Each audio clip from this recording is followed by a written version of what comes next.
Pendientes aún de que se celebre dentro de unos días la reunión prevista entre las autoridades del Vaticano y los representantes de la Conferencia Episcopal Alemana para debatir a propósito del Consejo Sinodal Alemán, han empezado ya a surgir algunas propuestas de conciliación entre ambas posturas. Una de ellas la ha protagonizado el cardenal Kasper, alemán, que ha sido muy crítico con el Consejo Sinodal Alemán. Recordemos que el Consejo Sinodal que pretenden los alemanes es un consejo en el cual los laicos, sacerdotes y el obispo, los obispos en el caso de la Conferencia Episcopal, los párrocos en el caso de las parroquias, entran con igualdad de derechos en cuanto a voz y voto, y que el obispo, la Conferencia Episcopal, el obispo o el párroco tiene el deber de acatar y de llevar a la práctica lo que han votado en esa reunión. Bien, Kasper ha dicho que habría una vía intermedia y ha propuesto lo que él hizo cuando era obispo de Rotemburgo, antes de ser llamado al Vaticano por San Juan Pablo II, lo que él hizo en esa diócesis, un consejo sinodal diocesano, los laicos tienen derecho a voto, pero después de haber votado es el obispo el que tiene que aplicar ese resultado, lo que se ha decidido por votación. No queda muy claro en lo que ha dicho Kasper si el obispo, en su caso el párroco, tendría la obligación de aplicarlo o se podría reservar un derecho de veto. En cualquier caso, la situación evidentemente es tensa porque si el obispo o el sacerdote en la parroquia no estuvieran de acuerdo en conciencia con lo que la mayoría, integrada, repito, en igualdad de condiciones también por laicos, en lo que la mayoría ha decidido y ha aprobado, habría una tensión, porque si lo rechazan, en el caso de que pudieran rechazarlo, si lo rechazan van a verse muy presionados, incluso atacados, por lo menos en determinados medios de comunicación. Y si lo aceptan, cuando no están de acuerdo con ello, pues estarían yendo en contra de su propia conciencia. Este debate importantísimo, creo yo, que nos retrotrae a algo que ya ha ocurrido en la Iglesia hace unos cuantos siglos, lo que se conoció con el nombre de conciliarismo. A mí me parece que es lo mismo, aunque con distintos nombres. Ya en el siglo VII y desde luego en el siglo XI, con el cardenal Humberto de Silva Cándida, se plantea la cuestión de si hay alguna autoridad por encima de la del Papa para poder destituir a un Papa en el caso de que éste caiga en herejía. Otra autoridad, un poco más tarde, en el siglo XII, es el monje camaldulense Graciano, el que recoge los cánones con las decretales, y que él va también a plantear la cuestión de la posibilidad de destituir a un papa que cae en la herejía, entendiendo la herejía no solo como profesar o defender un error teológico, sino también como fracasar en la misión de mantener unida a la Iglesia. Pero esto se ceñía al hecho de qué hacer si un papa es hereje, y estos teorizaban sobre distintas opciones. Más tarde, y entramos ya en el siglo XIV, la situación se modifica.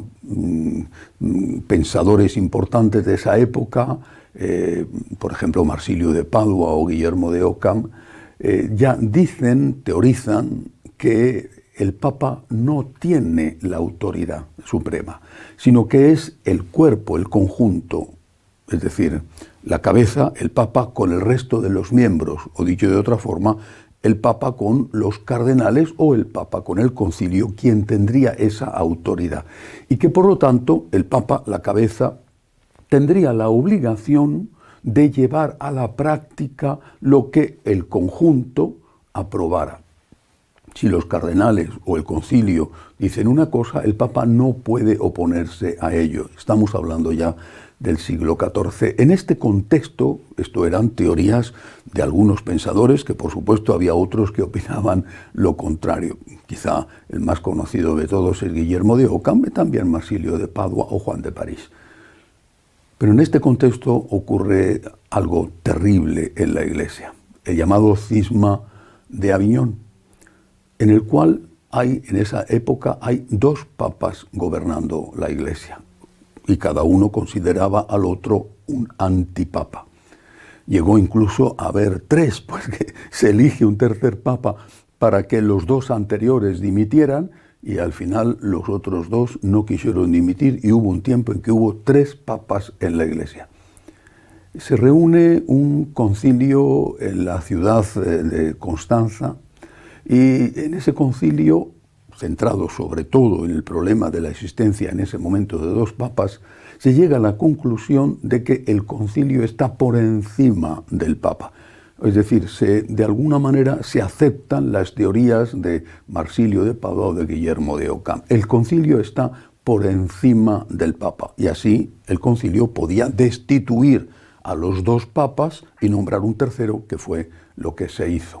Bueno, estaba ceñida esa aprobación en el Concilio de Constanza a la cuestión de que había que resolver el problema de que había dos papas en la Iglesia. 1414-1418 dura ese concilio. Estamos ya en el siglo XV. A continuación, unos años más tarde, 1431, se inaugura en la ciudad de Basilea otro concilio. Tenía otros temas, pero este sobre todo. Y ahí ya no se afirma que en ese contexto de que hay dos papas, el concilio está por encima del papa. Ahí ya se afirma que en cualquier caso y al margen de cualquier circunstancia, el concilio está por encima del papa, y que el papa tiene la obligación de aceptar y de implementar lo que decida el concilio, lo que decidan los cardenales. El papa reinante, ya en ese momento solo había uno, el papa Eugenio IV, se niega a aceptar estas conclusiones del concilio de Basilea, y el concilio, muchos padres conciliares abandonan ciertamente el concilio. Los que quedan, decretan que el papa Eugenio es un antipapa, le deponen y eligen a otro. Ponen al duque de Saboya como papa, año 1438, y en ese momento volvemos a tener dos papas. Uno, que es el que han nombrado el concilio de Basilea, que el papa Eugenio no reconoce como legítimo, y otro, el papa Eugenio, que dice que él es el papa legítimo y que no acepta las conclusiones del concilio. Afortunadamente, el duque de Saboya dimitió como papa 10 años más tarde y se resolvió el problema. Este es el problema llamado del conciliarismo. El concilio por encima del papa. Y tiene una cierta similitud con lo que ahora mismo están proponiendo los alemanes, aunque ahí más que conciliarismo quizá habría que decir que es un sinodalismo. El sínodo, el consejo sinodal, mejor dicho, por encima de la conferencia episcopal, del obispo o del párroco. La conclusión a la que se llegó fue que el papa es quien convoca el concilio, y si no, ese concilio no es legítimo, y que el papa tiene el derecho de no implementar lo que el concilio apruebe. Es decir, el concilio puede decidir lo que quiera, pero el papa tiene el derecho de no aplicarlo, de no darle su consentimiento a esas constituciones o a esos decretos aprobados por el concilio. Esta es la situación actual en el tema del concilio. Esto, por ejemplo, ha tenido sus consecuencias relativamente recientes en el último concilio ecuménico que se ha celebrado, el Concilio Vaticano II. Convocado legítimamente por San Juan XXIII, llevado adelante bajo la presidencia de su sucesor, San Pablo VI, durante el concilio es sabido, no es ningún secreto, que aquella minoría liberal que manejaba el concilio chocaba en algunas de sus propuestas con lo que San Pablo VI creía, y que extraoficialmente el Papa hacía llegar a esa minoría sus reservas sobre lo que estaban tratando y les decía: si aprobáis esto, tal y como lo estáis preparando, yo no lo voy a firmar y vamos a ir a un enfrentamiento público. Eso llevó a la cesión por parte de unos y por parte del otro, y como consecuencia algunos documentos del concilio tienen una cierta característica de documento constitucional, de la constitución de un Estado, es decir, ni es tuyo ni es mío para que pueda ser de todos. Pero la consecuencia, la hemos visto en estos años, ha venido a la hora de aplicar esos documentos que tenían en algunos aspectos un punto de ambigüedad, porque había sido fruto de la cesión de unos y de la cesión del otro. Vamos a ponernos de acuerdo para que podamos hacer un documento en el que todos coincidamos, aunque no sea ni perfecto para ti ni perfecto para mí. Y por eso se habla, después del Concilio Vaticano II, de la necesidad de una hermenéutica, es decir, de una interpretación. Ratzinger, como teólogo, después como prefecto de doctrina de la fe y después como papa, planteó la cuestión de hacer una hermenéutica de continuidad. Es decir, esos documentos que podían, como una constitución civil, entenderse, leerse y aplicarse en un sentido o en otro, Ratzinger plantea la necesidad de que se interpreten y se apliquen respetando lo anterior, hermenéutica de continuidad, mientras que otros, por ejemplo la llamada Escuela de Bolonia, plantearon lo contrario. Hay que aplicar los documentos conciliares con una hermenéutica de ruptura con respecto a la tradición. Hay que empezar de alguna manera, y en algunos puntos hay que empezar de nuevo, hay que dejar atrás el pasado. Estas son las consecuencias y lo estamos viendo, viviendo, y en algunos aspectos, por la tensión que hay interna en la Iglesia, también padeciendo. ¿Qué va a resultar de este diálogo entre los alemanes y el Vaticano? No lo sé.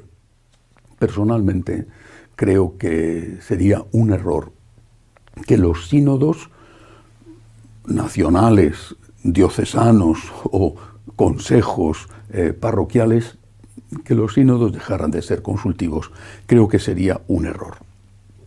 Los consejos tienen que ser consejos. Es muy importante escuchar a los consejeros. Es muy importante. Tienen que ser tomados en serio.